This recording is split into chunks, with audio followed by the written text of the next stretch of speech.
Good evening, ladies and gentlemen. How are you doing this evening? I hope you're doing well. I am. And I'm happy to be in this place one more time.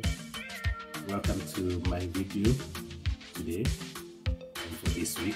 My name is Gishure Ilungu, and I just want us to discuss something that has affected us in the workplaces and whatever we do as individuals. That is very interesting, that is affecting actually the whole world in one or the other. You know, over time we have heard of the Great Migration, like the Wild Beast. We've heard about the Great War, like the World War II, the Great Depression, you know. And now currently, what we are facing right now is something that we call the Great Resignation or the Great Attrition. Something that is happening across the world. And it has been as a result of the COVID-19 lockdowns and disruption that has happened. In fact, this started happening last year, beginning of last year, where many of the employees that are employed in various corporates and businesses started resigning and going home to do other things.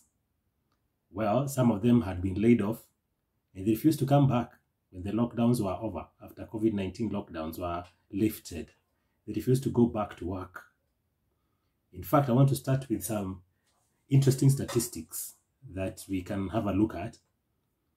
And according to a few researches that have been done, recent researches on the employees and how they have refused to go back to work or have resigned in the last 1 year, it's very interesting, is that 40% of the employees all over the world had indicated that they would like to either resign from their work or change their work. Now, Kenya has not been left. In fact, according to the Ipsos Synovate, I think that's what it's called, the research they did is that 40% of the employees in the country are really looking either to change their job or to resign and go do their own stuff. And in fact, where there is more research, because Kenya there's not a lot of research on the same, but USA has done a lot of research on the same. And a research company by the name MIT Sloan Management Review did a research last year, and this is the statistics that they came up with for USA, that between April and September 2021, more than 24 million employees left their jobs, which is a record high of all the years that they have been working. More than 24 million. I'm trying to imagine in Kenya, we are just about 50 million of us.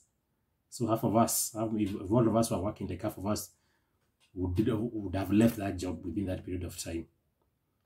And in another article that I read is that UK has a shortage of more than 500,000 employees, and over 1 million potential employees have missed that opportunity, or they do not want to go to work in those organizations. Going back to the US, you find that the most highly affected industries were the apparel retail with 19%. These are people who are blue-collar jobs, who do blue-collar jobs. Management consulting, 16%, who do white-collar jobs. On the internet, about 14%, white-collar jobs. Enterprise software, 13%, white-collar jobs. Fast foods, 11%, blue-collar jobs. And specialty retail, at about 11%, blue-collar jobs. And it goes on and on and on. The list goes on and on and on.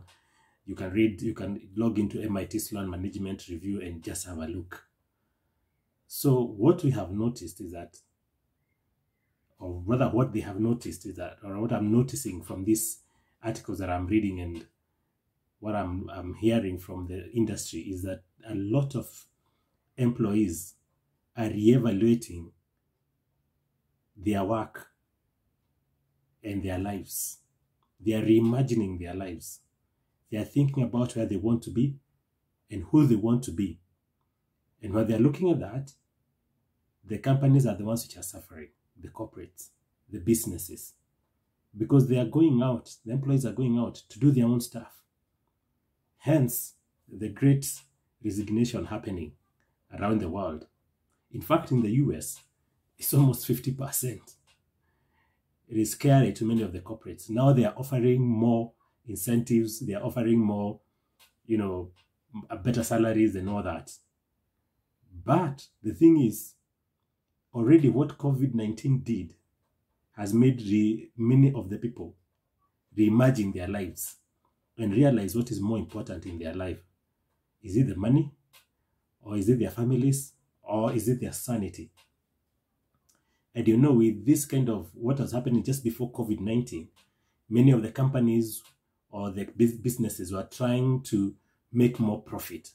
So they were cutting down on costs. They were laying down employees to reduce the expenses and doing all the kind of things that they would do to make sure that their bottom line is better.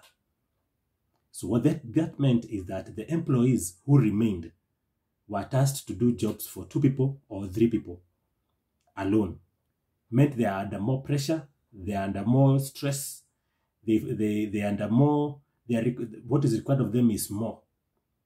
And hence, it led to a vicious cycle where the employees now who are left again started leaving the companies. The ones who are left working after many of the companies laid off people have started leaving the jobs they were working because they are tired, they are stressed, they have burnout and all that.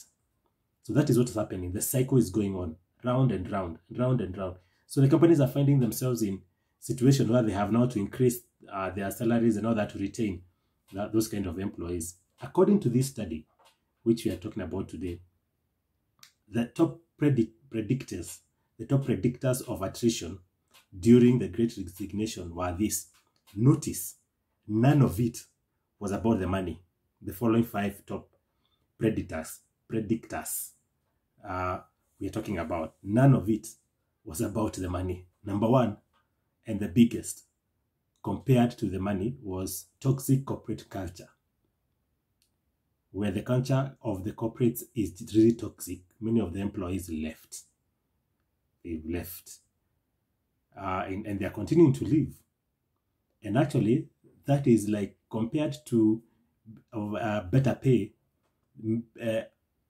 toxic corporate culture was 10.4 times the reason why employees were leaving than that they were underpaid or any other reason. The other one was, of course, job insecurity and reorganization, which was about 3.5 times remuneration, high levels of innovation, which is pushing employees out. Mtu anajikata tu, unajitoa. Then failure to recognize employee performance was also found there. And then poor response to COVID-19 at about 1.8 as compared to the pay that the employees were receiving.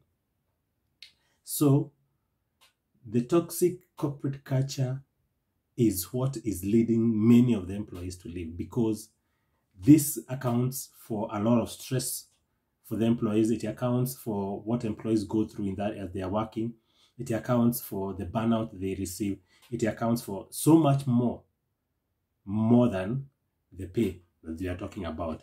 So it is important for many of the organizations to realize that their cultures will either force them to lose employees or, have very high attrition. The COVID lockdowns made very many people around the world to reimagine their lives, reevaluate their lives, and think of what is more important. And many, as I said earlier, many that were interviewed, they said they just wanted a change because the jobs were not giving them enough time to stay with their families. The jobs, they were working 14 hours, 13 hours, 12 hours. They were not getting time to spend with their families. They were not getting time to spend with their spouses. They're not getting time to do their own personal stuff. And therefore, they really want to go. And another thing that was found to be very critical is that many people nowadays, they want to do a thing that they love. And truth be told, most of the time, the the jobs that we do is not really what we love. It is just because we got an employment there. We got an employment there. So you find yourself there and probably you don't love doing that job that you're doing. But with COVID-19, people realized, oh, by the way, you can die. Then they have started to move into that. What they want to do, what they do, they want what they love doing. And that is the reason why there's a lot of job vacancies around and all over the world, and especially where there are not many people unemployed, where unemployment rates are low. So the value of living, of the life you live, is determined by yourself as a person. And the reason why I've given you those statistics is so that you can evaluate yourself and know where you are at, because you need to realize that if you are doing something you don't love, you need to be out. And many people are doing that. If you are doing something you love, well and good, please keep it up and do a good job. But if you are not, you need to step out. That means that we are going to have many more resignations. We're going to have many more innovations. We're going to have many more people doing things that they love, that is outside of their traditional job. Now, do not be left behind. Do what you need to do. If what you're doing, you don't love it, find out how you can do the thing you'd love to do and go and do it. And I'm a great crusader of personal branding. Reflect back on what you are good at and grow that. The Great Resignation that we're talking about is going to continue happening as we move on to this year, 2022, and beyond, as people realize who they are and where they want to go. So, an advice to the corporates, and the one people who are in charge of the corporates, please reevaluate your corporate cultures so that it can accommodate people, the great employees that you have, who have great potential in your company. Have a lovely evening, and may God bless you. My name is Ishure Irungu. Cheers.